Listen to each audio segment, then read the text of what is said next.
nous sommes rendus à la portion de la grande conversation. Que faut-il faire plus ou autrement pour réduire la pression actuelle, j'ai failli dire la pression artérielle, mais c'est la pression actuelle et future sur le système de santé. Ah tiens, voilà la question qui apparaît comme par magie. Merci Marine. Donc, 4 invités pour nous parler de ce sujet important. Marianne Boire, qui est rédactrice en chef 100 degrés à M361. Merci, Marianne, d'être là. Régent Hébert, qui est professeur associé à l'École de santé publique de l'Université de Montréal. C'est comme un transfuge, parce que vous avez beaucoup longtemps été à Sherbrooke. Hein? 35 ans, oui. Juste un petit 35 ans à Sherbrooke. Régent Hébert, dont le nom doit vous dire quelque chose, parce que ancien ministre, ancien doyen, et avec nous aujourd'hui. Il a été ministre. C'est vrai, j'avais pas pensé. Merci. C'est sous lui qu'on a commencé le travail de la PGPS en 2012. Alors, bravo. Ben oui, donc ministre en 2012, puis ensuite même aux aînés, responsable des aînés. Merci, Dr Hébert, d'être avec nous. Marie-Laure Emery, qui est médecin, qui est présidente de... Ben, elle aussi, elle a plein de...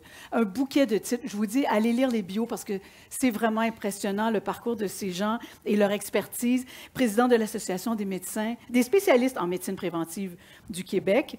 Et Ariane Cyr, à ma gauche. Ariane, qui est directrice générale de PRECA, qui est vice-présidente du Réseau québécois pour la réussite éducative. Donc, Thomas, ben, je te cède la parole. Merci beaucoup. Alors, une grosse question. Hein. Comme vous l'avez vu, vous avez vraiment 4 parcours qui sont complètement différents. On va faire comme hier. Un petit 5 minutes. Chacune des personnes va être invitée en fait, à raconter sa solution ou alors sa réponse à cette question-là. Et puis par la suite, on va aller vraiment sur un grand échange. Alors, Marie-Laure, on commence avec toi.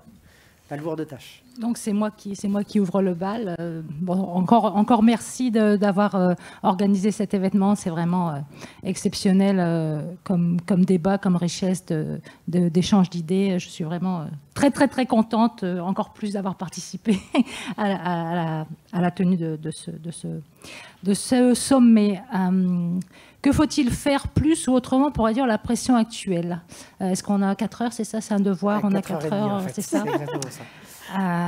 Si la réponse était facile, je pense que je serais ministre de la Santé bientôt, mais ce à quoi je n'aspire pas du tout.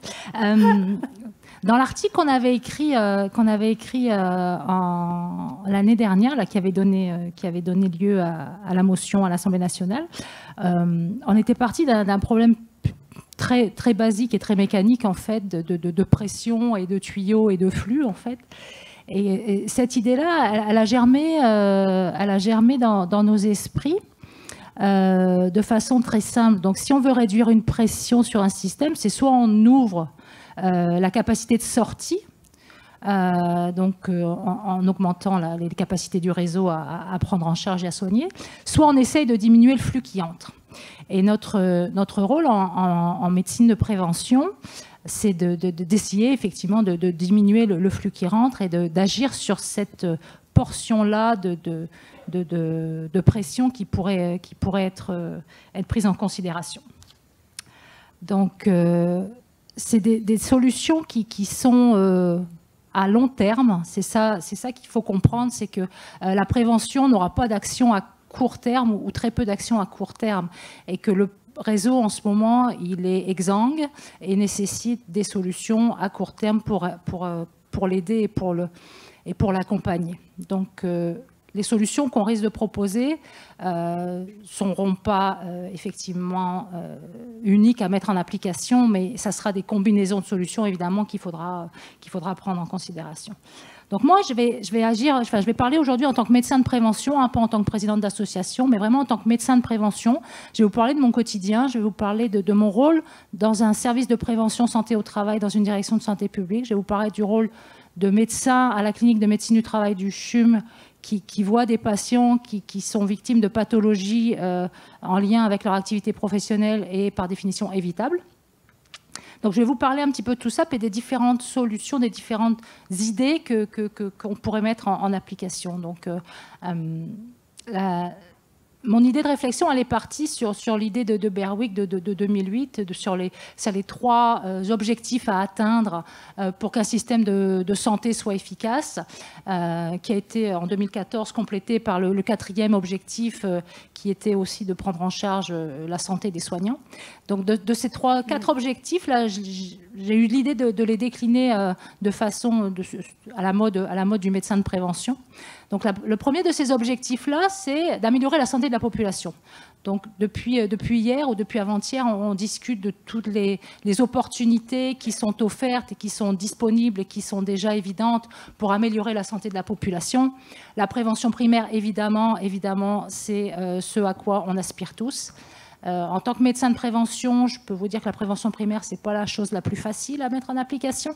Moi, j'interviens personnellement dans des milieux de travail où essayer de convaincre des travailleurs et des employeurs de mettre en place des moyens de prévention pour éviter que les gens tombent malades dans 5, 10, 15 ans, c'est un sacerdoce auquel on s'attache, toutes les directions de santé publique et services de santé au travail comprendront ce que je dis. Donc, essayer de convaincre des travailleurs qu'il faut mettre un masque pour éviter qu'ils respirent des poussières de silice, c'est pas évident.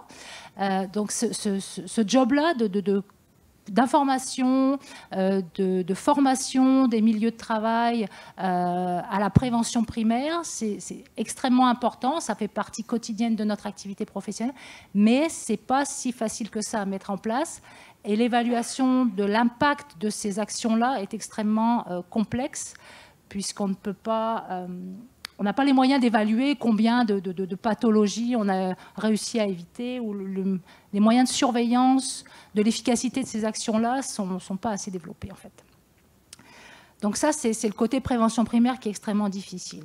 Ce dont Pierre Lavoie parlait hier, là, c'est l'histoire des faire passer les gens des feux rouges aux feux oranges, aux feux verts. Là, ça va. Au niveau médical, c'est extrêmement intéressant puisque tout ce qui est prévention secondaire, donc dépistage précoce des maladies, on peut reprendre cette image-là d'intervenir au moment où on est dans les zones oranges là, et où on peut arriver à corriger les facteurs de risque ou pour pouvoir faire retourner les gens en zone verte. Donc c'est plus facile, on va dire, parce que la personne qui a reçu un dépistage, en lui disant attention, là, il y a peut-être des symptômes qui nous font penser que vous risquez à terme de développer telle ou telle pathologie. Là, c'est quand même plus facile, on va dire, de convaincre les gens de se prendre en main et de prendre et d'entamer une démarche de prévention secondaire. Donc tout ce dont on a parlé depuis ces derniers jours, tout ce qu'on peut mettre en place, la concertation de tous les intervenants, la mise en commun des idées, tout ça en matière de prévention primaire, je pense que ça, on ne peut pas se passer aujourd'hui de mettre en place des politiques de prévention primaire et de miser sur la prévention pour aider le système de santé à s'en sortir. Les autres objectifs qui ont été émis dans les 4 axes concernent vraiment l'amélioration de l'accès à la santé et puis l'optimisation de l'expérience de soins des patients et puis la réduction des coûts de santé.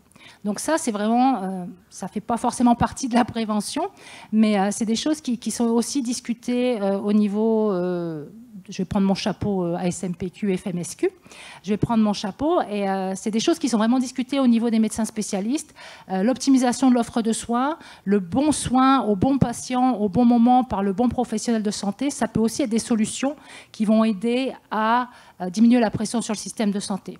Travailler sur l'hospitalisation à domicile, travailler sur l'externalisation des soins, travailler sur la diversité des professionnels de santé qui vont pouvoir offrir les soins, ça peut faire partie des solutions envisageables pour diminuer la pression.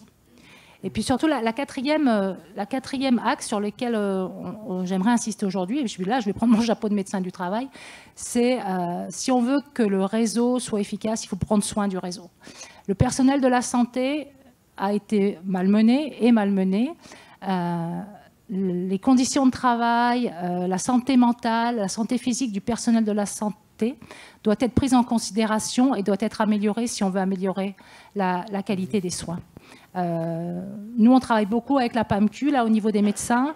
Il y a une explosion des demandes de PAMQ au niveau des médecins. De la PAMQ, je ne sais pas si vous savez ce que c'est le programme d'aide aux médecins du Québec. Donc, c'est une association qui intervient pour aider les médecins et les résidents qui sont en difficulté psychologique. Donc, il y a une explosion des demandes de la PAMQ avec la COVID, notamment. Mais il n'y a pas que les médecins, tout le personnel de la santé est en difficulté. Le travail supplémentaire obligatoire, les longs shifts de travail, le travail de nuit, ça a des effets sur la santé psychologique des soignants, c'est évident. Ça a des effets sur la santé physique des soignants. Tous ces facteurs-là, l'overtime, le travail en travail de nuit, c'est des facteurs de risque cancérogènes, c'est des facteurs de risque de diabète, c'est des facteurs de risque d'hypertension artérielle et de maladies cardiovasculaires. Donc, si on veut aider le système de la santé, il faut aider aussi les personnels du système de la santé. Merci Marie-Laure. Vous avez vu que Marie-Laure, elle a pris 2 fois plus de temps. Hein. Je vous le dis, hein. Il y a marqué temps écoulé depuis 5 minutes. Marie-Laure, 5 minutes. 5 minutes. Et je croyais que tu allais me raconter toute ton histoire de médecin... Non. Il est là, sur la droite.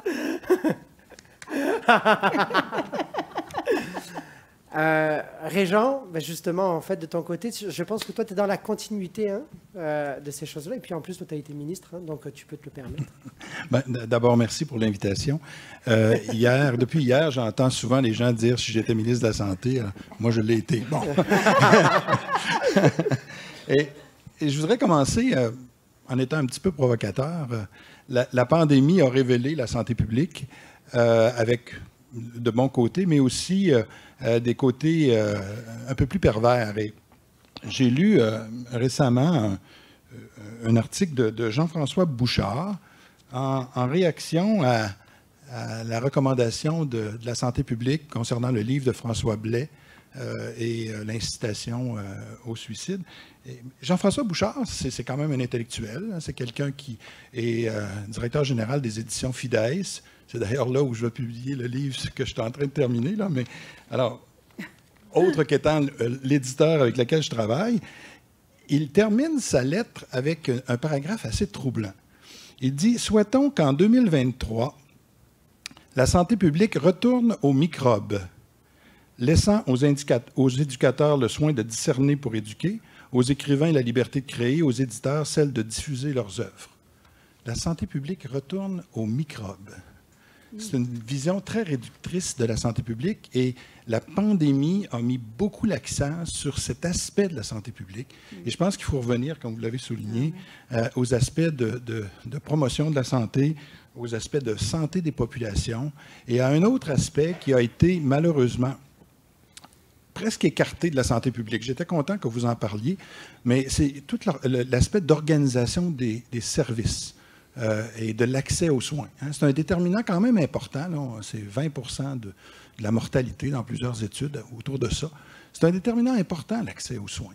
Et ça a été évacué de la santé publique. L'INSPQ n'a plus sa direction d'évaluation des services de santé.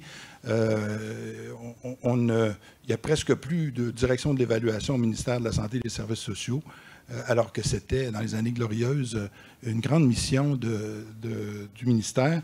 Alors, cette fonction d'évaluer le système de santé et surtout de proposer des alternatives est une fonction extrêmement importante qu'on a perdue. Et je pense que c'est un élément important de la santé publique. Si ce n'est pas la santé publique qui fait ça, personne ne va le faire. On peut penser que le commissaire à la santé bien-être peut s'intéresser à certaines questions, que l'INES aussi, mais c'est un domaine de santé publique et je crois que les médecins de santé publique, comme les organisations de santé publique, devraient revenir à ça parce qu'on aurait bien besoin d'un regard scientifique sur l'accès aux soins. Le vieillissement de la population, ça a des conséquences. Hein. Ça a la conséquence, d'abord, c'est une bonne nouvelle. Hein. Ça veut dire qu'on survit à des maladies pour lesquelles on mourrait il y a à peine quelques décennies. Mais ça nous oblige à modifier le système de santé, à faire en sorte qu'on s'intéresse aux maladies chroniques, surtout parce que c'est le lot des personnes vieillissantes. Et pour s'intéresser aux maladies chroniques, qu'est-ce que ça prend? Ça prend d'abord une première ligne efficace pour être capable de détecter, de suivre les maladies chroniques, d'éviter le recours à l'hospitalisation. Ça prend de la promotion et de la prévention. Hein, le Global Burden of Disease Group estime à peu près 60% du fardeau des maladies dans le monde qui sont prévenables en modifiant les facteurs comportementaux, les déterminants de la santé. Et ça prend, troisièmement, des soins à domicile. Et les réformes de 2003 et 2015, surtout, sont venues renforcer l'hospitalocentrisme, alors qu'on aurait dû s'éloigner de l'hospitalocentrisme parce que ces trois éléments sont beaucoup mieux réalisés à domicile qu'en milieu hospitalier. Donc, les réformes de 2003 et 2015 sont venues renforcer l'hospitalocentrisme et ont marginalisé des fonctions importantes. La première ligne, les CLSC dont on a perdu la gouvernance, dont on a perdu l'implication de la population dans la gouvernance de ces établissements-là. On a marginalisé les soins de longue durée et on a bien vu la catastrophe que ça a engendré lors de la pandémie et on a marginalisé la prévention et la promotion. Tout en ne répondant pas aux défis du vieillissement de la population. Alors, qu'est-ce qu'il faut faire ou faire autrement pour réduire la pression actuelle? À mon avis, il faut décentraliser, revenir à une première ligne à proximité des populations, peut-être réinventer les CLSC ou en tout cas les restaurer parce que c'était une innovation du système de santé québécois. Là. On est la seule province qui a mis sur pied un établissement dont c'était la fonction principale de donner des soins de première ligne et de pouvoir fournir des soins préventifs à sa population. Deuxièmement, il faut réengager la population. On a parlé hier de l'engagement des patients dans les soins. Il faut que ça y aille plus loin. Il faut engager les citoyens dans la gouvernance des systèmes de santé. On les a complètement évacués, surtout depuis 2015. Il n'y a plus de forum de citoyens, forum de population. Il n'y a plus de membres des conseils d'administration qui représentent les populations. Il faut mieux coordonner, intégrer les services parce que c'est des services complexes. Lorsqu'on donne des services à des gens qui ont des maladies chroniques et à une population vieillissante. Et on l'a souligné à plusieurs reprises, et vous l'avez souligné aussi, il faut stabiliser les équipes de soins. Le grand drame, puis on le voit dans les CHSLD, ce n'est pas la pénurie de personnel. Le personnel est là. On a même mesuré la réponse aux besoins, même pendant la pandémie. Le personnel est là, mais ce n'est pas toujours les mêmes. Et le problème, c'est que quand quelqu'un est envoyé sur une unité de soins ou envoyé sur une unité de soins de longue durée dans un CHSLD, si elle ne connaît pas les patients, si elle ne connaît pas l'équipe, il y a tout un réapprentissage et une perte de productivité extrêmement importante, en plus du risque de contamination, évidemment. Alors, la stabilité des équipes, c'est un des facteurs les plus importants de la qualité de vie au travail pour le personnel de la santé. Et ça a complètement été évacué avec ces monstres organisationnels que sont les CIS et les CIUS, où on utilise le personnel comme IKEA, probablement, sur ses chaînes de montage ou encore les chaînes de restauration rapide. On envoie les personnes là où on en a besoin. Parfois, on demande à des agences privées de venir pallier les pénuries éventuelles et on ne se préoccupe absolument pas de la stabilité et de l'expertise des équipes. Et c'est ça qui fait qu'on a le goût de se lever le matin. Et c'est ça qui fait que lorsqu'on est dans une situation difficile, on est prêt à prêter main forte à ses collègues, parce qu'on les connaît, parce que ça fait des années qu'on travaille avec eux, parce qu'on connaît les personnes avec qui on interagit. Et ça, c'est une composante importante qui est négligée, à mon avis, de façon catastrophique dans le réseau actuel et ces gros établissements-là.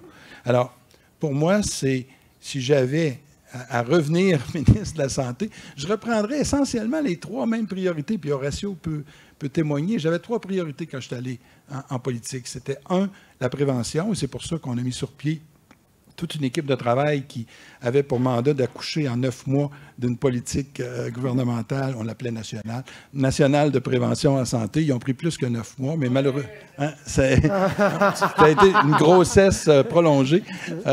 Mais ils ont accouché et malheureusement, bon, il y a eu des élections, puis vous savez ce qui s'est passé. Mais au moins, celle-là, elle a été reprise par le gouvernement qui a suivi. Les deux autres, c'était la première ligne et ça a été complètement évacué par le ministre qui m'a succédé, et l'assurance autonomie pour être capable d'offrir des soins à domicile décents aux personnes âgées et faire en sorte que ce soit une réelle option de rester à la maison plutôt que la situation actuelle où on épuise ses proches aidants, puis quand l'élastique casse, ben on se ramasse à l'urgence, on se ramasse à l'hôpital en attente d'un lit de soins de longue durée. C'est ça qui fait que la pression en aval est extrêmement importante sur l'entrée dans le système de santé, qui est l'urgence, malheureusement, et l'hôpital. Alors, vous voyez que ces trois mêmes priorités, je les aurais encore, mais on a eu 2 réformes en 2003 et en 2015, j'appelle ça la réforme des docteurs, qui a centré le système de santé sur l'hôpital, et on se ramasse en étant la province, et je dirais le pays, où il y a une centralisation beaucoup plus importante que partout ailleurs. On donne l'exemple de l'Alberta, mais l'Alberta, ils ont centralisé les soins hospitaliers. Nous, on a tout fait. Les services sociaux, les services à la jeunesse, on a tout centralisé ça dans des établissements et on a enlevé carrément la gouvernance autonome des établissements parce que c'est maintenant le ministère qui décide. Et là, parce que ça crée un problème, on va créer une agence de santé. Alors, moi, je dis souvent qu'on va créer un bouc émissaire qui va permettre au ministre de dire, ben, c'est lui qui va répondre. Alors qu'on avait un système de santé auparavant qui était décentralisé. Moi, je ne suis pas intervenu. Moi, je disais toujours, ben, demandez au directeur général de l'établissement s'il y a un problème. C'est lui qui doit aller sur la place publique. Mais vous voyez que je donne juste 2 petits exemples récents. Madame Bourassa-Simard. Madame Bourassa-Simard, on n'a pas entendu le DG, le PDG du CIUS, le responsable de St. Mary's se positionner là-dessus. Là. Ça a été le ministre. Ça a été même le premier ministre. Alors, vous voyez qu'il n'y a plus une responsabilité des établissements, ils sont trop gros, et une reddition de comptes par rapport à leur population. J'arrête là. Oh, mais non, moi c'est pas moi. De toute manière, il y avait marqué temps écoulé. Oui, je sais, mais Marie-Laure n'était pas au courant. J'ai une hémianopsie. Mais en même temps, je trouve ça très inspirant. Alors, on a parlé de plomberie, on a parlé d'IKEA. Désormais, on va parler de journalisme, plus particulièrement. Ariane, c'est à toi. 5 minutes ou plus. De toute manière, on ne contrôle plus le chronomètre de notre Merci. Merci, Thomas. Alors, ben oui, effectivement, moi, je suis journaliste. Je m'appelle Marianne Boire. Et bon, qu'est-ce que je viens de faire ici aujourd'hui? Bien, en fait, moi, je suis rédactrice en chef d'un projet qui s'appelle 100 degrés pour l'organisation M361. Je vous situe ça rapidement sur l'écosystème. Là, certains avaient entendu hier Marie-Lie Laferté parler de M361 et de 100 degrés. Pour ceux qui n'étaient pas là, ce que je peux peut-être vous résumer très rapidement, c'est que on a... Là, je vais parler plus spécifiquement du projet 100 degrés. On a un mandat qui nous provient du ministère de la Santé de mobilisation et de transfert de connaissances. Au début, c'était pour encourager les saines habitudes de vie chez les jeunes Québécois, dans la continuité de ce qui avait déjà été fait, tout le travail qui avait été fait dans le temps de Québec en forme, de tous les partenaires qui avaient été impliqués. Et ensuite, notre mandat, peu à peu, s'est élargi. Et maintenant, on parle plutôt de santé des collectivités. Donc, on pense pas seulement aux saines habitudes de vie chez les jeunes, mais encourager les saines habitudes de vie chez les gens de tous les groupes d'âge, dans toutes les communautés du Québec. Donc, moi, qu'est-ce que je fais là-dedans? Bien, en fait, j'ai un parcours de journaliste, vulgarisatrice scientifique il y a plusieurs années, qui peu à peu, je me suis intéressée à toutes sortes de sujets, environnement, santé, et je me suis retrouvée à travailler pour Québec en forme, qui est devenu entre-temps M361. Et pour répondre à la question, donc, que faut-il faire plus ou autrement pour réduire la pression actuelle et future sur le système de soins? Bien, moi, ma réponse première, ça serait, en fait, je crois qu'il faut vraiment amplifier l'impact des initiatives qui sont déjà sur le terrain. Parce que des initiatives, là, il y en a plein. Et moi, depuis 2015, là, je regarde ça, allez, je suis stupéfaite, estomaquée, tellement impressionnée par le foisonnement d'initiatives au Québec. Bon, et puis je dis au Québec, là, c'est pas juste dans les grandes villes, dans les petits villages, les régions éloignées. Il y a toutes sortes de choses qui se passent. On voit des jardins pédagogiques, on voit la pédagogie en plein air qui prend son essor de manière vraiment fulgurante. On voit de plus en plus d'aliments locaux dans les cafétérias, dans les écoles. Bon, je pourrais nommer plein d'exemples comme ça, on y reviendra, mais ça bouge. Et là, à mon avis, ce qu'il faut faire, c'est les faire connaître, ces initiatives-là, les faire rayonner. Puis c'est ce qu'on fait, en fait, chez 100 degrés depuis quelques années. Bon, de quelle manière on fait ça? Je vais vous le résumer assez simplement. On a d'abord, quand on a créé le projet 100 degrés, on a voulu créer une communauté de gens qui étaient déjà sensibilisés, engagés pour favoriser les saines habitudes de vie et pour fédérer tous ces gens-là ensemble, mais aussi les outiller pour, dans le fond, les encourager et les aider dans leurs actions concrètes sur le terrain. Donc, à qui on s'adresse spécifiquement? Bien, ça peut être des éducatrices qui travaillent dans les garderies, les CPE, des professeurs dans les écoles, des intervenants des organismes communautaires, des gens qui sont déjà sensibilisés et qui veulent passer à l'action, qui connaissent déjà plein de choses, mais des fois qui ont besoin d'un peu plus d'informations ou qui ont besoin de réseauter ensemble. Alors, nous, on a développé, en fond, on a misé sur une approche de journalisme de solution. Donc, tout d'abord, pour les textes écrits, c'est comme ça qu'on fonctionne. C'est quoi le journalisme de solution?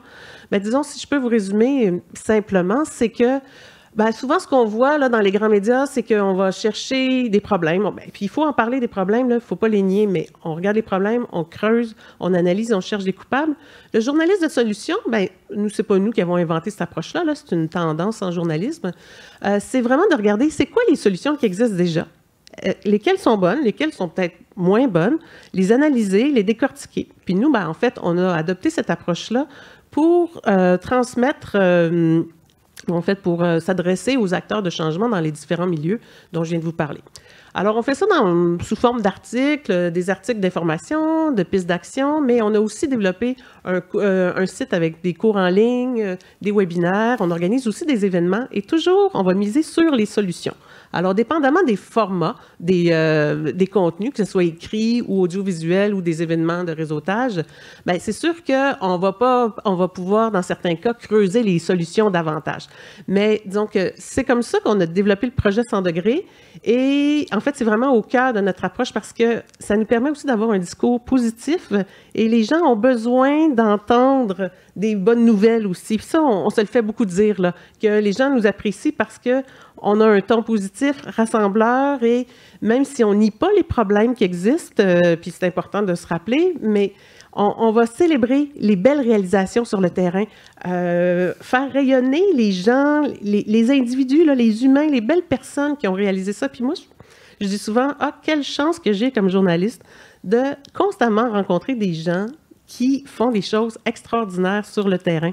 Et donc, en gros, ça vous résume un peu là, notre approche là, au cœur du projet 100 degrés, qui est à la fois dans les articles, les cours en ligne, le réseautage, et aussi, on fait aussi du financement de projets locaux. Et alors voilà. Donc, mon temps est écoulé et je passe la parole je redonne la parole à Thomas. Incroyable. 100 degrés? Ah, bon, ça, c'est une bonne question. 100 degrés, c'est que c'est la température, bon, évidemment, d'ébullition de l'eau, mais le bouillonnement d'idées. Donc, nous, ce qu'on veut, c'est être une communauté de bouillonnement où les idées bouillonnent et alors voilà, c'est ça. Génial. Merci beaucoup. Très inspirant. Dans le temps, en plus. Incroyable. Mais par contre, vous voyez déjà le casse-tête qui commence à arriver, hein, parce que on n'a pas du tout les mêmes domaines, les mêmes expertises non plus. Et il y a justement une dernière nouvelle expertise qui s'en vient aussi. Ariane, est-ce que tu peux nous parler davantage en fait de l'advocacy? Je te laisserai trouver les bons mots par rapport à ça. Bien, j'avais prévu de vous dire que j'étais comme le Où est Charlie de votre gang, mais j'ai comme changé d'idée. En cours d'après-midi, je ne voulais pas que vous me compariez à un PFAS. Mais je mange plus de popcorn, c'est sûr. C'est réglé. J'aimerais ça parler de New Management public avec vous. Ça m'a vraiment interpellée à un moment donné. Je m'appelle Ariane. Moi, je viens du domaine de l'éducation. Mon secteur, même mon ministère associé, c'est l'éducation. Mon champ d'expertise, c'est la réussite éducative, la lutte au décrochage scolaire. Puis encore plus niché que ça, moi, je me spécialise dans les politiques de lutte au décrochage scolaire. Qu'est-ce que je fais ici? Bien, j'ai pogné mon Waterloo en 2014 à peu près. 2014, le moment de la grande mouvance, on a fermé les agences de la santé, on a fermé les CRI, on a fermé toutes sortes d'affaires. Et il y a toutes sortes de choses qui se sont passées, des mouvements, là, des dynamiques dans les régions. Et c'est là que j'ai compris que croire en quelque chose de façon merveilleuse ou d'avoir les données les plus probantes possibles, attention, c'est pas suffisant. C'est vraiment pas suffisant. L'année passée, je parlais avec un de vos collègues de la santé publique, puis il me disait « Oui, mais comment ça se fait que mes données, là, sont extraordinaires, puis je le dis, là, puis je le dis encore, puis il se passe rien. » Ben, je sais pas, d'après moi, c'est pas ça qu'il faut faire. Mais effectivement, les données, c'est pas toujours suffisant, puis dire quelque chose, c'est pas toujours suffisant. La santé, tout à l'heure, on parlait d'une seule santé. À l'échelle d'une municipalité, là, il y a la gang d'Espace Muni ici, là. À l'échelle d'une municipalité, imaginez-vous le nombre de décideurs, juste les décideurs, là, pas les intervenants, pas toutes les parties prenantes, juste les gens qui disent oui à quelque chose, quelque part, comme vous, puis qui peut amener une solution sur le terrain. Dans une municipalité, la santé, oui, OK, l'éducation, la famille, la petite enfance, les organismes communautaires. On parle aussi de toutes les municipalités, l'administratif, comme le politique. Après ça, et plus, là c'est juste les premiers secteurs qui nous viennent en tête, mais si on parle d'une seule santé, on a aussi l'emploi, on a l'agriculture, on a l'économie et plus. Tous les gouvernements, tous les ministères y passent. Puis là, on monte ça à l'échelle d'une MRC. Alors là, on rajoute encore plus d'acteurs, la multiplication de toutes les municipalités, plus les acteurs qui agissent sur un territoire de MRC. Puis là, il y en a qui agissent en plus de ça sur un territoire qu'on appelle supralocal. Par exemple, un centre de service scolaire, son territoire, c'est plus qu'un territoire de MRC. Puis là, il y a des gens qui interviennent au niveau de la région administrative. Puis il y a des gens qui interviennent au niveau de la province. Imaginez-vous, de façon intersectorielle, le nombre d'acteurs qui sont interpellés en santé publique. C'est fascinant, c'est merveilleux. Vous avez vraiment plein de gens pour vous aider. C'est juste qu'ils ne vous comprennent pas tout le temps. Moi, là, FAO, là, pour moi, c'est un magasin de jouets à Londres. C'est vrai. Mais chaque personne que vous avez à interpeller a ses propres paradigmes, a sa façon de penser, son référentiel. On appelle ça un référentiel sectoriel. Les gens pensent d'une façon, ont appris à penser même dans leur discipline d'une certaine façon. Il y a des enjeux qui sont préoccupants, il y a des façons d'aborder les enjeux, il y a des objets. Puis lorsqu'on veut les faire bouger, par exemple, sur un enjeu de santé publique, puis qu'on parle de nous, parce qu'on est toujours porté à parler de nous, hein, bien, à ce moment-là, souvent, ils ne comprennent pas. Ou ils ne comprennent pas pourquoi c'est important, ou ils comprennent pourquoi c'est important, mais ils ne savent pas qu'est-ce qu'ils pourraient faire pour ça. C'est comme, ben oui, tu sais, c'est vrai que c'est important, mais je ne sais pas comment faire. Ce qu'on a fait, nous, à l'époque, parce que bon, je reviens à mon Waterloo en 2014, ben, on s'est dit, il doit y avoir une meilleure façon de faire notre plaidoyer auprès de nos décideurs. Moi, ce que j'ai vécu, là, c'est assis devant 30 décideurs, puis la majorité, il y avait leur téléphone cellulaire comme ça, là, puis ils regardaient ça. Je vous dis que c'est gênant. Fait que je me suis dit, OK, je ne revis plus jamais ça de ma vie. Alors, on a commencé à réfléchir comment on peut faire des meilleurs plaidoyers. Puis pourquoi ça, c'est arrivé? Qu'est-ce qui fait que, hey, le décrochage scolaire, c'est important quand même, autant que la santé. Je veux dire, c'est lié. J'ai l'habitude d'appeler ça amoureusement mes Dupont et Dupont. Hein? En éducation, on dit que la santé, c'est un déterminant de la réussite éducative. Puis en santé, on dit que l'éducation, c'est un déterminant de la santé. Mes Dupont-D et Dupont-T. Et bref, on a commencé à réfléchir à une démarche qui s'appelle la démarche pour allier, pour amener les gens à faire de meilleurs plaidoyers auprès des décideurs. Et la démarche est devenue un site web qui est le www.pourallier.com. Et c'est gratuit en passant, là, fait que je peux bien promouvoir, c'est absolument gratuit, puis c'est merveilleux.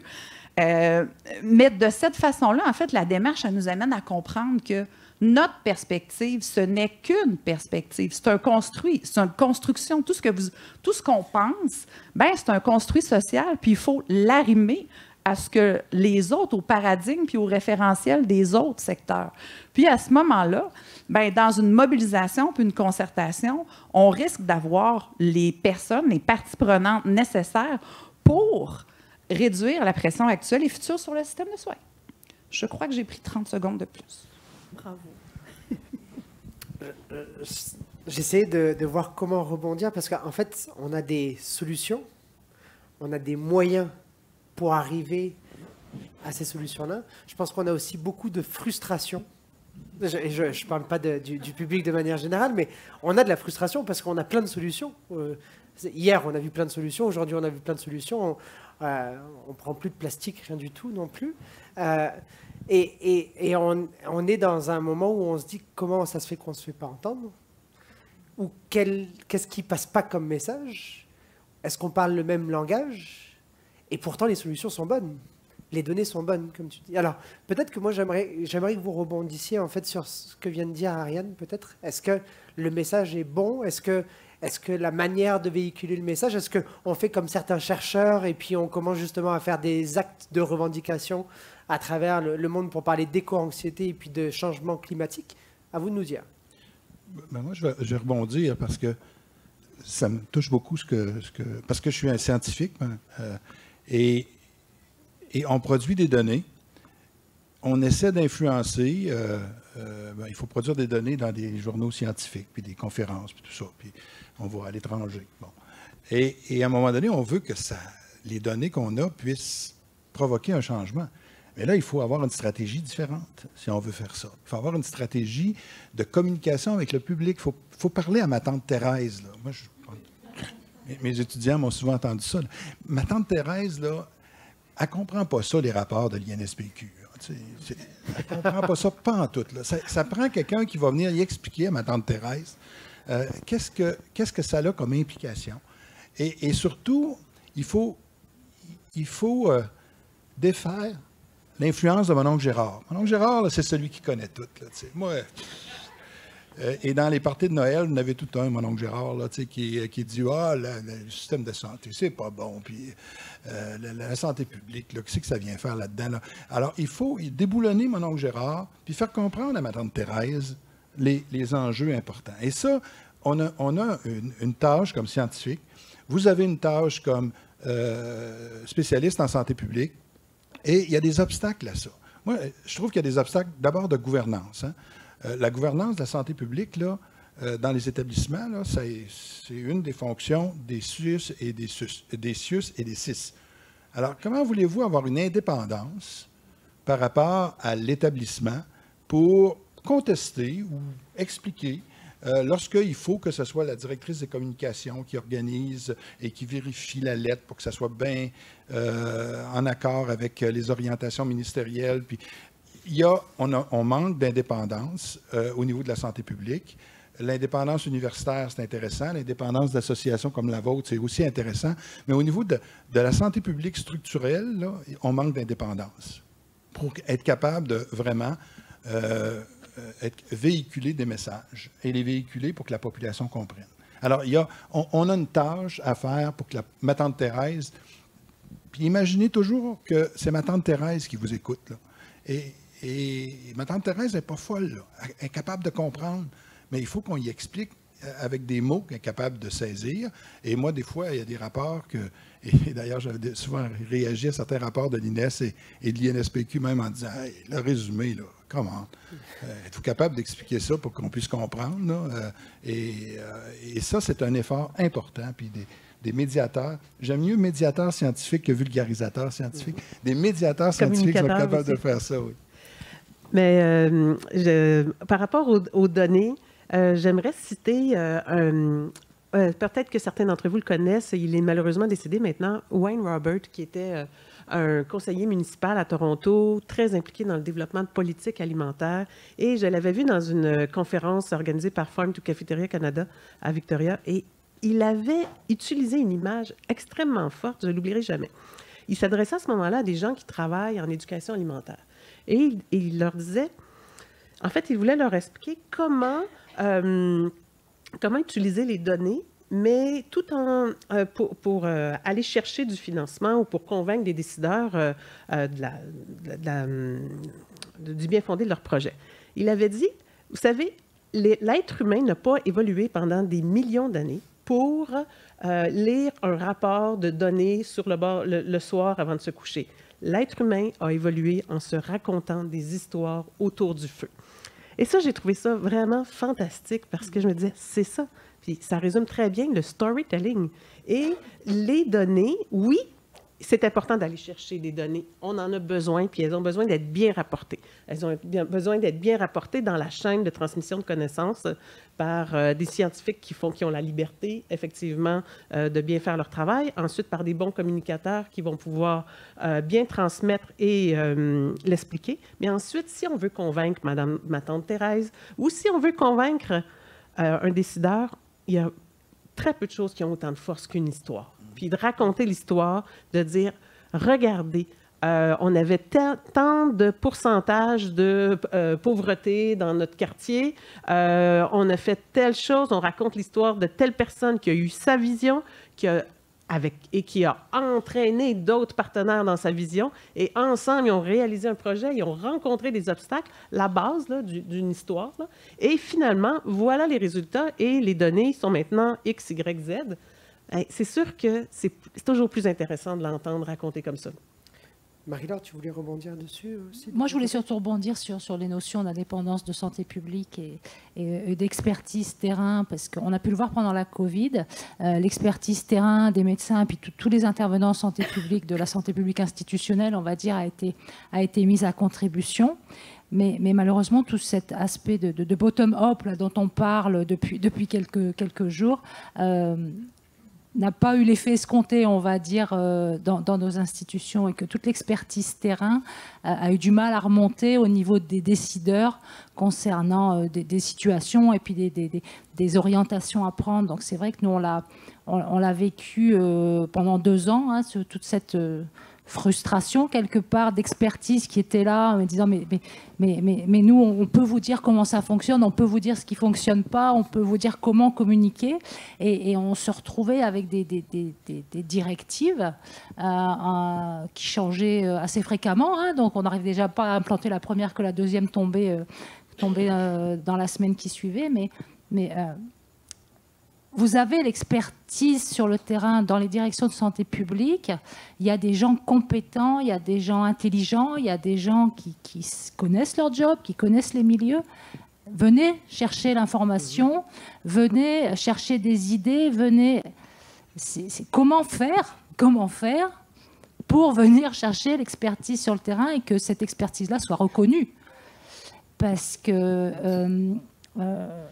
plutôt que d'aller payer des firmes, et je le dis, voilà, pour vous donner des conseils, mais vous avez la compétence sur le terrain pour vous donner les conseils et pour vous dire comment ça se passe. Donc, utilisez-nous, je veux dire, utilisez les compétences que vous avez dans le réseau, utilisez la compétence de tous les organismes de santé publique ou d'intervenants et d'organismes communautaires qui sont là pour vous donner les idées. Donc, c'est... Mais vous avez l'approche tirée, là. Mais il y a aussi une responsabilité des acteurs de santé publique de pousser l'information et éventuellement d'échanger, parce que c'est ce qui est le plus efficace, c'est une approche exchange là, pour... Mais on est encore, et puis c'est marrant parce que la conversation d'hier portait un peu sur ça, c'est comment se faire entendre. Et on a la solution. Puis c'est une solution qui est en plus partagée par plusieurs milieux. C'est pas que le milieu de la santé qui le dit, c'est le milieu de l'éducation qui le dit aussi, Dupont et Dupont. Il y a le milieu environnemental qui le dit. Il y a des médecins qui justement en fait sont en train de dire que justement ils voient arriver des patients qui souffrent de maladies qui sont causées par des changements climatiques. On a également en fait l'agriculture, on en a entendu parler aujourd'hui. On a l'immigration. Les réfugiés climatiques, c'est quelque chose qui est en train d'arriver actuellement, au Québec plus particulièrement. Puis vous allez voir ce qui va se passer au cours des prochains mois. Je pense que ça va être une catastrophe si on ne joue pas notre rôle là-dedans. Comment on se fait entendre là-dedans? On est 1000 personnes à être réunies au sommet de la santé durable, de personnes qui sont inscrites. On a eu hier de très beaux échanges par rapport à ça. Et puis, c'est toujours la même chose. Pierre Lavoie le disait aussi. Je croyais qu'hier, Pierre Lavoie allait déchirer sa chemise sur scène. Est-ce que c'est ça que ça nous prend? Est-ce que c'est ça que ça nous prend? Qu'est-ce que ça nous prend, en fait, comme coup d'éclat pour qu'à un moment, ça arrive? Est-ce que, Régent, on vous reprend plus en tant que ministre de la Santé aujourd'hui? Qu'est-ce qu'on fait? Ariane, je ne sais pas. Quel est notre dernier recours? Moi, je ne déchire pas ma chemise. Mais... Il y a un élément sur lequel je voudrais revenir, c'est que, oui, effectivement, là, tout ce qu'on a dit est vrai, mais lorsqu'on veut avoir un changement durable dans un milieu, si on veut mobiliser l'ensemble des parties prenantes, il faut, à la base, comprendre ces parties prenantes-là.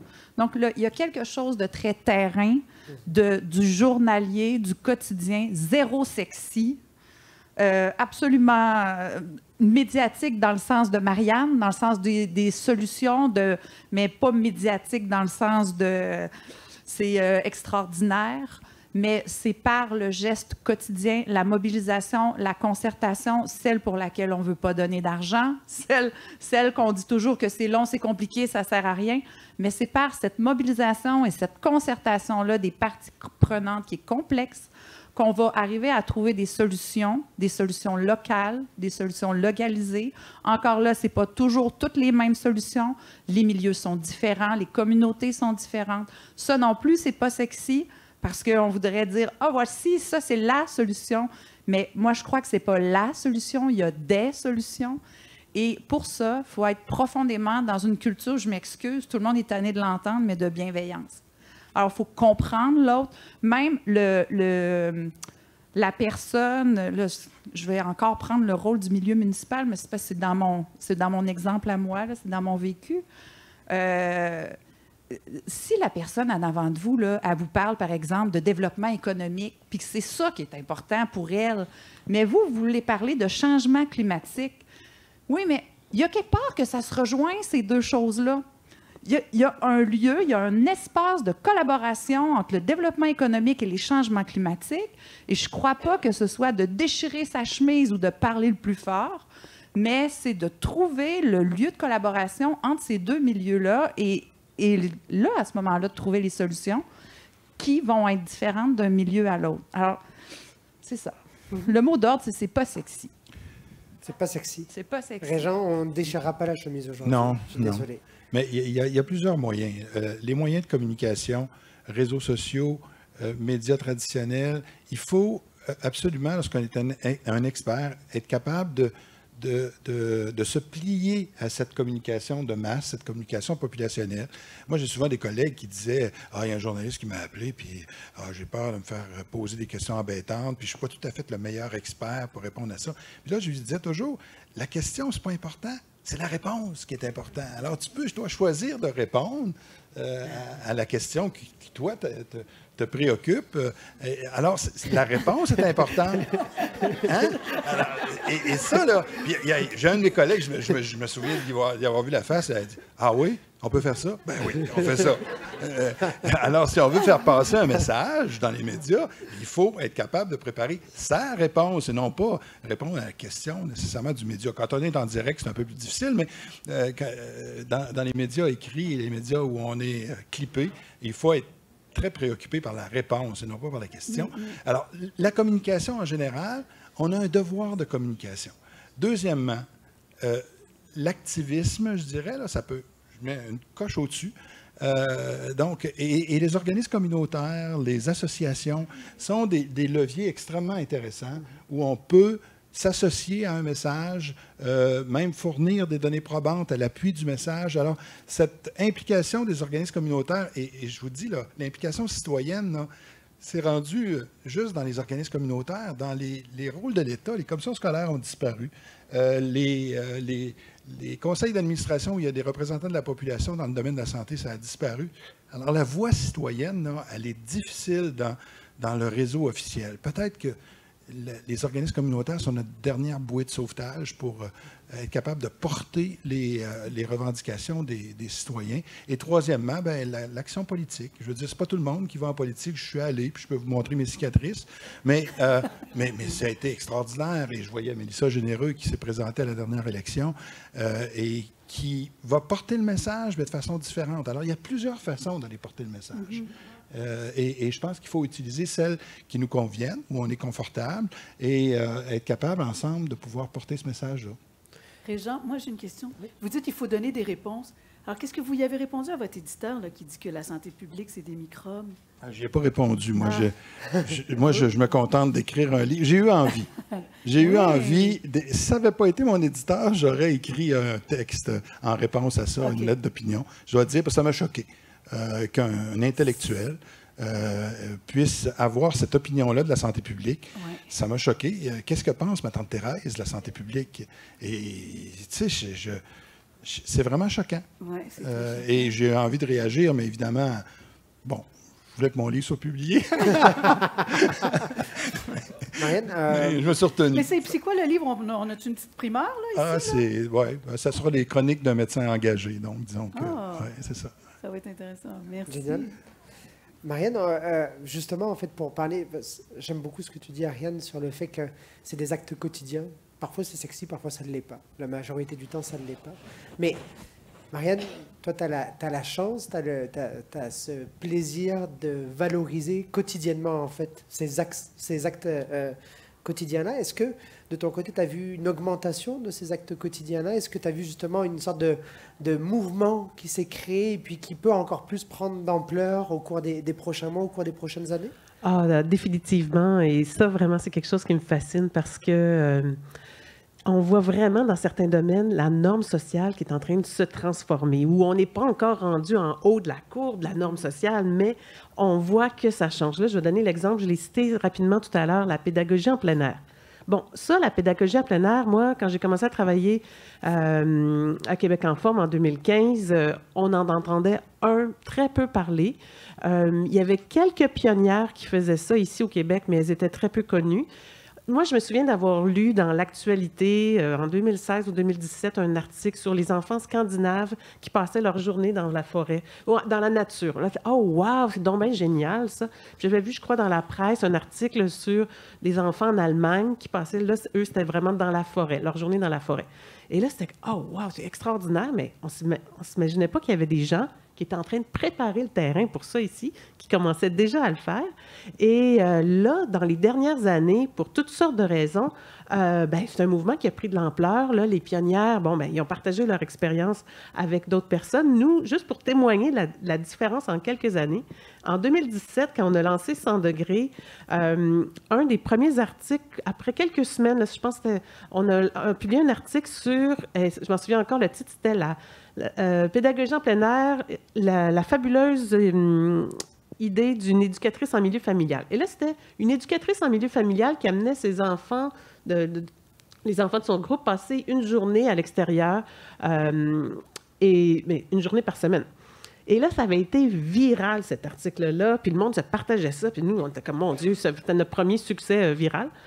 Mais là, maintenant, là, depuis ce temps-là, 2017, là, tout d'un coup, il y en a de plus en plus qui font ça. Et là, on voit qu'il y a eu des formations qui ont commencé à être données. Il y a des mesures plus structurantes. Il y a eu le cadre de référence qui a été fait par le projet Alex de la QCPE. Là, je ne pourrais pas nommer tous les partenaires là, qui ont été impliqués là-dedans parce que ces gens-là font un travail extraordinaire. Mais je pense entre autres à la Fondation Monique Fitzbach.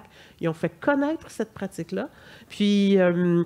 et là, maintenant, on voit que c'est quelque chose qui prend de l'ampleur. Et là, dans les dernières années, avec la pandémie, on s'est rendu compte que pendant qu'il y avait beaucoup de préoccupations dans les écoles pour la transmission des virus, c'était peut-être mieux d'amener les enfants dehors parce qu'il y avait moins de risques de transmission du virus. Il n'y avait pas besoin de porter leur masque dehors. Ils étaient plus à l'aise, les professeurs aussi. Alors là, même le ministère de l'Éducation, la division sport-loisirs, a décidé de commencer à encourager ça aussi.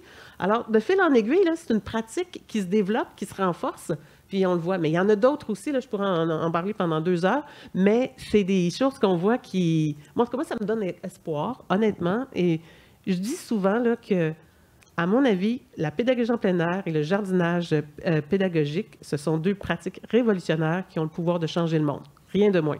Si on offrait ces 2 choses-là, et probablement d'autres pratiques semblables aussi, à tous les jeunes, c'est sûr que dans 20 ans, 30 ans, on aurait des adultes en meilleure santé physique, mentale, bien plus équilibrés, plus engagés dans leur société. Donc, il y a de l'espoir. Il faudrait faire un sommet de la santé durable tous les jours, selon toi, Ariane, plus particulièrement. Un petit sommet tous les jours, des conversations en fait ensemble tous les jours. J'essaie de voir, en fait, encore une fois, parce que hier, on a parlé aussi, en fait, aujourd'hui, on a parlé d'environnement plus particulièrement, et puis hier, dans cette conversation, on parlait des gains qui ont été faits en environnement, et puis qu'on retrouve quotidiennement, en fait, dans les médias. Marianne, c'est encore pour toi, et puis peut-être que ça peut rebondir sur d'autres personnes. c'est certain qu'on n'entend pas parler beaucoup de santé publique dans les médias, de manière générale. Il y a peut-être quelque chose qui est moins sexy. Qu'est-ce qui fonctionne? Là, on parlait justement avec Mélissa, en fait, d'éco-anxiété. C'est quelque chose qui sort souvent, en fait, dans les médias, mais la peur par rapport à notre santé, qui est pourtant, en fait, la résolution numéro 1 de l'ensemble de la population québécoise, ressort quasiment jamais, en fait, dans les médias, ou positivement, en fait, comme on aimerait le voir davantage comme un environnement, plus particulièrement. Qu'est-ce qui se passe? Qu'est-ce qui ne percole pas? Ben, la santé publique ne peut pas sortir dans les médias. D'accord. C'est pour ça qu'il ne parle pas. Mais tu as enlevé ton micro aussi. C'est pour ça que... C'est pour ça qu'ils ne parlent pas et qu'on ne les entend pas. Ils ne peuvent pas parler dans les médias. Et il faut faire attention au message aussi. Bon, pendant la pandémie, puis je ne veux pas critiquer Horacio, mais il y a eu des messages... Oui. Mais il y a eu des messages où la santé publique a été perçue comme contraignante. OK? Avec une approche normative. On l'a vu avec l'alcool, là, dernièrement. On l'a vu avec le livre de François Blais. Une espèce d'approche de maître d'école où si tu ne fais pas ça comme il faut, là, on va te taper ses doigts. Et il faut changer ce discours-là, à mon avis, là, parce qu'après la pandémie, la population est moins réceptive à cette approche normative contraignante de la santé publique. Il faudrait avoir un message plus positif. Dans le phénomène de l'alcool, je veux bien croire les preuves scientifiques et tout ça, là, mais Voltaire disait « le mieux est l'ennemi du bien ». À vouloir préconiser le mieux, ben, parfois on ne fait pas le bien. Et il y a des gens qui vont dire, bon, moi je m'en fous, puis je les boirai bien mes 2 verres par jour, et puis il n'y a personne qui va venir m'empêcher. Alors vous voyez que tout le raisonnement de ma tante Thérèse, surtout de mon oncle Gérard, autour de cette nouvelle norme ou recommandation, qui en soi est valide, mais on aurait pu faire un pas, et non pas aller au meilleur. Alors moi, j'invite la santé publique à être plus positive dans ses messages et à s'éloigner un peu de la contrainte, surtout post-pandémie. Je pense que la population est moins réceptive à ces approches normatives-là.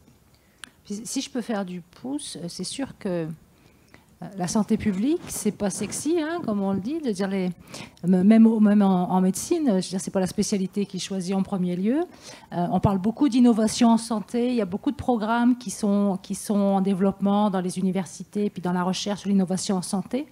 On peut parler d'innovation en santé publique aussi. Qu'est-ce qu'on peut apporter, qu'est-ce qu'on peut changer pour rendre la santé publique attractive, pour la rendre audible par le public, pour la rendre familière, pour la rendre accessible. Donc, comment est-ce qu'on peut réfléchir tous ensemble, y compris la santé publique institutionnelle, à innover, changer la perspective, travailler ensemble, co-construire? Ça, c'est une évidence que le silo est quelque chose de très pathogène, on va dire, surtout dans nos directions de santé publique. Donc, le travail en collaboration, la mise en commun, la recherche de l'information qui vient de l'autre, dont on a parlé tantôt, de comment arriver au même objectif en n'ayant pas forcément le même point d'entrée. Je pense que toute cette réflexion-là va permettre aussi de rendre la santé publique accessible. Je parlais hier avec Vincent Dumais sur la santé publique terrain. Il faut que les acteurs de santé publique qui sont dans les directions soient plus proches du terrain, soient vraiment groundés. Ça se fait beaucoup en promotion, prévention. Là, quand j'ai vu le docteur Lebel parler tout à l'heure de son intervention avec les personnes âgées, puis il faut être plus proche du terrain, il faut sortir des directions de santé publique, il faut aller... Moi, je le fais en santé au travail, on va dans les entreprises, on va parler aux employeurs, on va parler aux travailleurs. Donc, on essaye de créer du lien, puis créer de la confiance en la santé publique, et puis de créer des partenariats. Donc, je pense que ça passe aussi par là. Moi, j'ai l'impression, c'est ce que je peux vous permettre, mais comme communicatrice, j'ai l'impression que il y a des choses fabuleuses qui se font en santé publique. Mais si je me mets du point de vue des consommateurs, en fait, du grand public, c'est soit que c'est perçu comme des casseux de party, ou soit c'est perçu comme des moralisateurs. T'sais, donc, si on ne fait pas ça, on va nous faire se taper ses doigts, on se met à risque. La notion de plaisir, je pense qu'elle est vraiment importante. Et le choix des mots, comme Régent disait, le choix des mots, il est important. Puis, tout à l'heure, René en a parlé, là. Bien vieillir, ça veut-tu dire que si tu vieillis mal si tu ne fais pas ça? Bien manger, mal manger... est-ce qu'on peut tout mettre dans 2 colonnes, le bien, le mal, et si ce n'est pas ça, c'est en opposition? Alors, je pense qu'on a une réflexion à faire aussi à ce niveau-là, parce qu'il y a des choses fabuleuses, il y a plein de bonnes intentions, mais comment on le véhicule, comment on s'approprie ça, puis comment on passe les messages, en tout cas, c'est des choses à réfléchir. Par exemple, il y a une étude qui a démontré que alors, il va y avoir une nouvelle réglementation. Là, je ne l'ai pas dit au ministre Duclos parce que je n'étais pas contente, moi, ce matin, là, le ministre Duclos.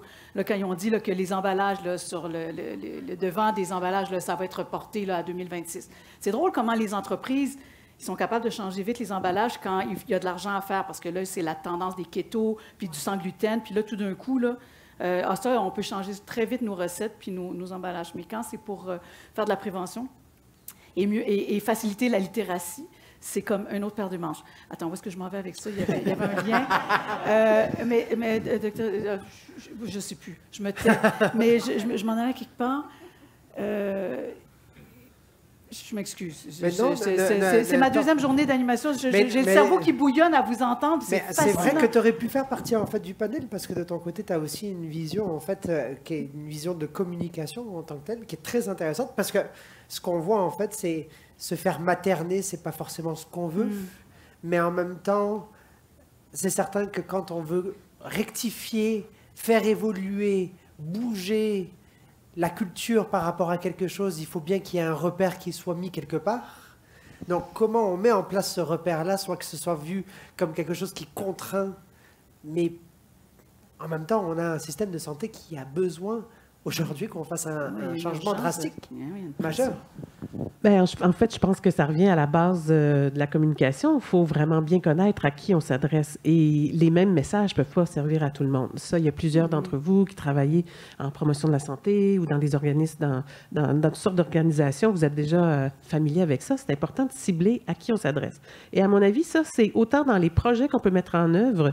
Et si on dit, bon, par exemple, on développe un projet, par exemple, nous, chez M361, avec d'autres partenaires pour encourager les filles à pratiquer l'activité physique ou le plein air, bon, on va se dire, OK, on va aller cibler, voir à qui on s'adresse, ce public cible-là. Mais on va aussi voir, on va faire de la recherche formative pour documenter, en fait, la réalité des personnes chez qui on veut générer le changement de comportement, mais aussi à qui on s'adresse. Donc, si on s'adresse, par exemple, aux professeurs ou aux décideurs, bien, on va essayer de documenter, OK, et ça revient à ce que disait Ariane tout à l'heure, qu'est-ce qui est important pour eux, quelle est leur réalité, où est-ce qu'ils s'informent, où est-ce qu'ils vont chercher leur information. Donc, on ne peut jamais avoir le même message pour tout le monde. C'est la même chose pour les médias. Si on doit répondre à une question d'un journaliste, il faut savoir, il travaille pour quel journal, qui est son public, quel est l'écosystème, où est-ce qu'il se place là, dans l'écosystème médiatique. Donc,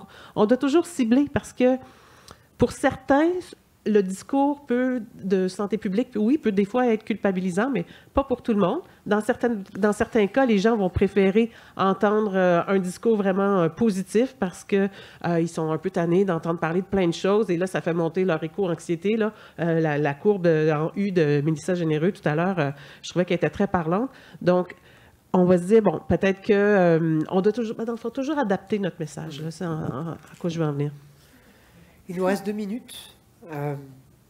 On va essayer de faire un peu comme hier, peut-être une phrase et demie en fait pour conclure sur cet échange-là, même si je sais qu'on n'a pas trouvé de solution. De toute manière, il n'y a pas de solution facile pour des problématiques complexes. C'est moi qui commence ça, là? Après, c'est débarrassé. Non, c'est parce que si je fais partir Marie-Laure, ça va prendre 10 minutes. Donc, on y va comme ça de notre côté. Je pourrais lui donner ma minute. Mais non, bien, une phrase... de l'action locale, en continu, profondément bienveillante, axée sur l'autre, puis ce qu'il pense. C'est beau. C'est pas une phrase, c'est des mots-clés. Ça fait-tu pareil? Oui, C'est bien joué. OK. Très bien. très bien. Alors, moi, une phrase, ben, ce serait sans nier la réalité, la gravité des enjeux là, auxquels on fait face.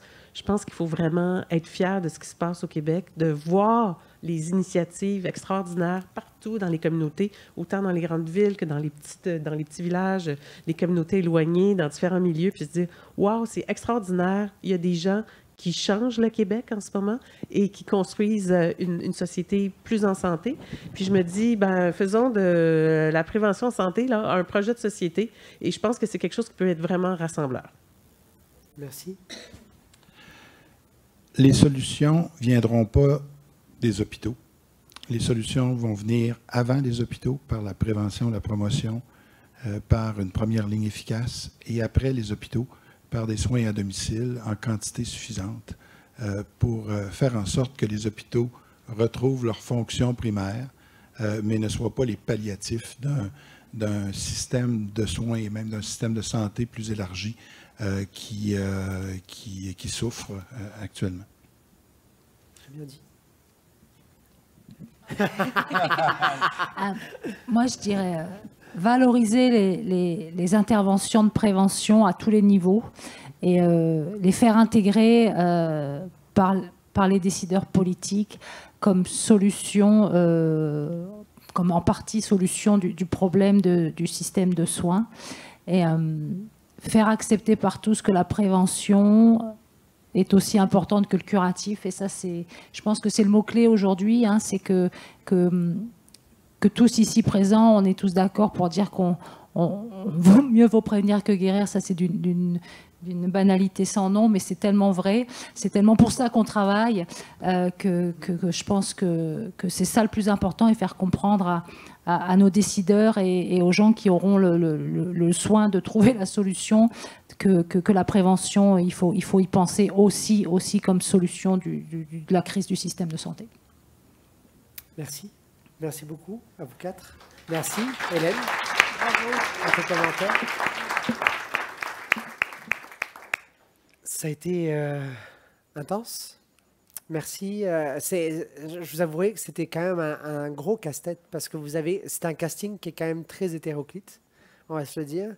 Mais vous représentez tous les niveaux nécessaires pour qu'on y arrive. Et j'ai l'impression que tous ensemble, on a ce besoin-là. Donc, merci à nouveau d'être avec nous aujourd'hui. Et puis, on va conclure avec Hélène, si ça vous convient. Mais oui, on va faire ça rapidement. Merci. Merci. Merci à tous les quatre. Merci. Le ministre Duclos, ce matin, il a dit que le vieillissement, les inégalités, les changements climatiques, c'est le défi de la prochaine et des prochaines générations. Et qu'il était optimiste par rapport au rôle des spécialistes de santé publique, Marie-Laure. Donc, quand même, hein, il y croit. On a parlé aussi avec Marianne Dessureau, là, qui a dit quelque chose que j'ai noté, que j'ai trouvé formidable. C'est pas tout de signer des ententes internationales ou nationales ou provinciales. Encore faut-il voir les appliquer. Alors, ça, c'est important. C'est important, surtout avec la COP15. On va voir si ça va se tenir, parce que justement, on a parlé de biodiversité cet après-midi, puis c'est d'autant plus important, oui. Absolument. Virginie nous a dit que les besoins de base ont changé. Donc, tu sais, il n'y a rien qui est stagnant, tout bouge. Alors, on l'a vu avec la pandémie, l'Internet dans les... je sais parce que moi, j'ai un petit chalet où on n'a pas d'Internet haute vitesse, puis où les enfants dans la région avaient de la difficulté à suivre à distance. Puis les personnes âgées aussi. Donc, une personne sur 10 qui est dans le rouge, il faut y penser. Et que le salaire minimum, ben, ça ne suffit pas de sortir de la pauvreté. On en a beaucoup des enjeux. Il y a eu Nadja qui nous a parlé aussi que être pauvre, c'est un job à temps plein et qu'il va falloir se mobiliser. Et peut-être voir des nouvelles façons innovantes de parler de santé, de raconter la santé. Peut-être, Horacio l'a dit ce matin aussi, j'ai beaucoup aimé cette intervention de peut-être ramener l'art, demain, on va avoir des choses aussi, une autre table ronde un peu hétéroclite parce que, justement, il va falloir qu'on innove. Mais, et puis, ce qui était très beau aussi dans la présence de médecins du monde, oui.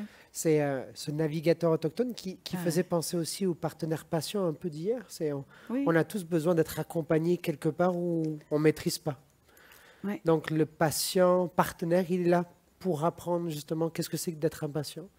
Un navigateur autochtone, Un beau lien. il est là justement pour accompagner quelqu'un qui essaie de naviguer autre part. Ce terme de navigateur, et puis on avait justement avec Anne-Marie, avec Marine, on avait justement en fait comme slogan en fait du sommet de la santé durable, à un moment hésité à avoir un bateau avec plusieurs personnes à l'intérieur. Est-ce qu'on est là pour naviguer ensemble ou est-ce qu'on est tout le monde avec sa rame et puis on essaie de ramer en fait dans des sens contraires. Donc le terme de navigateur est quand même très très beau. Très beau. Oui.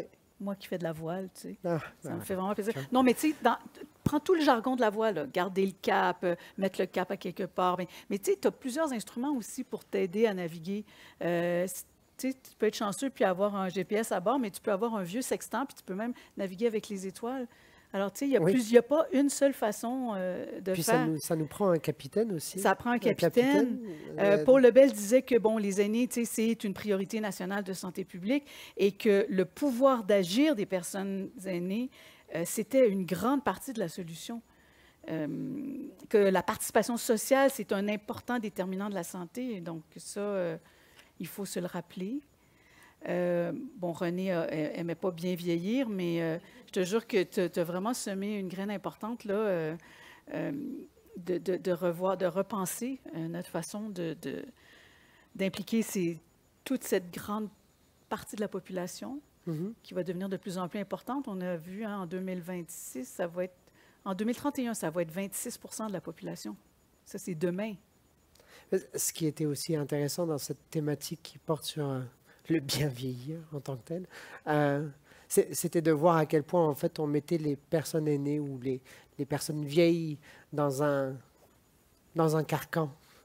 Le comité municipal veut les rencontrer, on rencontre les vieux, on rencontre les Ouais. jeunes, puis on essaie de faire des solutions vieux, jeunes, personnes au milieu. Et c'est marrant à quel point on est facile hein, dans ces carcans-là. On est tous faciles aussi dans ces carcans-là. Ouais. On était avec un journaliste, on était avec. C'est tellement plus facile de pouvoir mettre ces personnes-là dans des cases qui nous permettent d'avoir des communications directes et Ouais. puis justement de ne pas réfléchir autrement aussi. Là. C'est complexe. Ben oui, c'est complexe, c'est complexe. Je pense qu'Isabelle, c'est un sacré enjeu. Ouais. Oui, oui, Isabelle, elle a parlé de l'importance de ne pas être déraciné de nos milieux de vie. Le mot le dit, un milieu de vie. C'est pas un milieu de mort. C'est pour donner un sens à ce qu'on fait. Et d'ailleurs, il y a James qui a pris le micro tout à l'heure pour... J'ai retenu son idée là, de jecontribue.ca ou .qc ou peu importe, là, à l'année. C'était merveilleux, ça. Mhm. Imagine tous les gens qui pourraient dire « Hey, je suis là, j'existe et moi, je pourrais contribuer, je pourrais aider, je pourrais... c'est super important. Une seule santé, mon Dieu, c'est comme on aurait pu faire une journée avec vous, une seule santé. Une il y a- année. Avec- Ah, oui, oui, non, vraiment. Vraiment, puis moi aussi, le popcorn, il faut le faire à la poêle. Mais là, pas à la poêle anti-adhésive, parce que là, c'est comme... Ah non, mais Alors, on mange Voilà. du maïs en épi, c'est ça qu'on fait. Exactement. Et on le fait autour d'un feu pour se raconter des histoires. Ah, ça, Ça, c'est c'est beau. important. Ça, C'est important. j'aime beaucoup. L'importance, Mélissa a parlé de l'importance d'avoir un bon soutien social. Donc, oui, c'est ça. On peut pas tout... Mais moi, j'ai beaucoup aimé le terme éco-anxiété aussi, et puis la question qui a été posée par rapport à l'éco-anxiété. Pourquoi on dit éco-anxiété?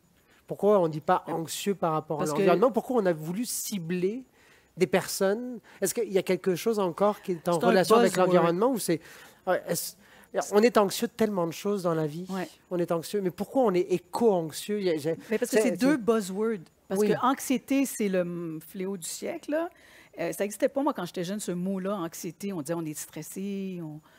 Mais Mais tu j'ai sais, comme l'impression que c'est négatif, mais- alors que toutes les autres anxiétés, par exemple, ça l'est ben, pas tant c'est que ça, ça. oui, mais les médias Je aiment sais ça, là, pas. l'éco-anxiété, Je sais parce pas. que ça parle de changement C'est- climatique, ça parle de Bon, c'est- regarde, tu sais, c'est peut-être quelque des... chose à changer quelque part. Ben, hein. c'est comme, tu sais, à chaque époque, il y a des mots là, dans les médias qui vraiment qui attirent beaucoup l'attention, Mhm. je trouve. Et ça, Ouais. ça réunit comme... les journalistes aiment ça. Ouais. Ouais. Ouais. Non, c'est certain. Mais c'est vrai. C'est certain. C'est vrai. certain. Tu sais, c'est comme, il y a des modes dans tous les domaines, mais ça c'en est un. Et puis... On a parlé après, je pense, du RASDQ. Tu as eu du mal à le dire. Hein? Oui, j'ai de la misère Oui, à le dire. je Mais sais. moi, tous les Je sais, acronymes, là, nous, on a eu du mal à le trouver. moi, ça me prend de la traduction simultanée. Voilà. On a eu du mal à le trouver. Mais, Quand Anne-Marie m'envoie mes notes, là, c'est quoi ça, cet acronyme-là? Moi, ça me prend un traducteur. mais c'est quand même intéressant, le RASDQ, parce que c'est quand même des personnes de tous les milieux Oui, c'est dans, ça dans le milieu de la santé, Oui. et des personnes de tous les niveaux qui veulent ensemble trouver des solutions pour une carboneutralité, pour un milieu de santé qui soit plus vert. C'est quand même hallucinant, en fait, que le milieu de santé qui est là pour guérir contribue à la maladie. Il y a quelque chose qui n'est pas cohérent là-dedans. Et il y a quelque chose qui est d'autant plus pas cohérent que on n'est pas actuellement, en fait, au sein du ministère de la Santé, des actions très, très claires, très, très nettes, parce que le fédéral s'est engagé par rapport à ça, il y a de cela 1 an et demi, par rapport à la carboneutralité du système de santé, mais au niveau du Québec, on ne s'est pas encore engagé. Il y a quelque chose à faire par rapport à ça. Et je trouve qu'il y a d'autant plus quelque chose à faire que on est dans une situation critique. Oui. Et il y a des solutions extrêmement simples. Et puis là, c'est vrai, c'est extrêmement simple. Ouais. Je pense qu'on parlait de changer les bouteilles d'eau, par exemple. C'est simple. Les sacs de Arrêtez. plastique à l'épicerie. Exactement. Toutes ces choses-là, il y a des choses simples dans le milieu de la santé qu'on peut implanter dès maintenant et qui Ouais. ne vont pas changer, en fait, le milieu, Ouais. mais qui vont faire une grosse différence faire par une rapport à grosse la différence. carboneutralité. Puis Donc, Marianne nous rappelait, tu sais, son journalisme de solutions, j'aime tellement ça, là, parce qu'après la pandémie, là, on en a besoin de choses positives, Ouais. d'entendre des trucs qui existent. Moi, je vous dis, là, hier, je vous disais que je suis abonnée à cette infolette. Abonnez-vous. À chaque fois que je la reçois, il y a des choses que je fais « Ah oui, ça existe. Je ne savais pas qu'il y avait ça. C'est formidable. » Et puis moi, dans mon travail, tu sais, je me promène beaucoup à travers le Québec, dans toutes les régions. Et c'est fascinant, là, tu sais, que ce soit pour rencontrer des agronomes, voir ce qui se fait. Tu sais, quand tu arrives aux Îles-de-la-Madeleine puis qu'il y a juste une chaîne de supermarchés, comment ils font pour... Tu sais, il n'y a même pas de compétition, c'est difficile. Tu sais, c'est comme quand tu vois à l'extérieur le rythme... J'en parlais hier avec Blake. Est-ce qu'il est là, Blake? Oui. Drake, sorry. Mais Drake, il est au Nunavut, puis il disait, tu sais, il faut que je revienne en ville pour me rendre compte à quel point le rythme de la vie, là, tu sais, quand tu sors des grands centres, même ton rythme de vie n'est pas au même rythme que celui des grandes villes. Donc, on ne peut pas avoir un message valise pour tout le monde. Non. Il y a tellement des grandes disparités. Mais par contre, ce qu'on apprend, c'est que la force du nombre, elle est importante quand même pour que le message y passe. Absolument. Donc, il va falloir une multitude de messages avec une multitude d'interlocuteurs Ouais. pour aller rejoindre une multitude de personnes pour que le message y passe. Et là, ce que Et- tu as réussi avec toute ton équipe et tous les partenaires, c'est que tu as déjà réussi à réunir 1000 personnes, des ministres, des anciens ministres, des sous-ministres, des décideurs, des gens qui sont sur le terrain. Il y a une C'est- force là énorme. Ça ne peut pas s'arrêter là. Mais peut-être qu'on pourrait faire quelque chose ensemble. Et puis, ça n'a même pas été réfléchi. Puis j'en parle et puis Anne-Marie va peut-être me taper dessus. Mais j'ai eu la chance d'avoir une entrevue tout à l'heure au Centre de Points. On a eu des entrevues à entrevue dans 10 Radio-Canada. minutes, hein? J'ai OK. une entrevue dans 10 minutes OK. à Radio-Canada. Dr Arruda a eu une entrevue hier avec Radio-Canada. Il y a plusieurs médias qui s'intéressent à l'événement actuellement. Et puis ce qu'on s'était dit avec Anne-Marie et puis avec toute l'équipe, c'est s'il y a des lettres ouvertes qui commencent à sortir régulièrement, si vous, de votre côté, en fait, très sincèrement, là, vous avez envie d'écrire quelque chose cette semaine et la semaine prochaine, Ouais.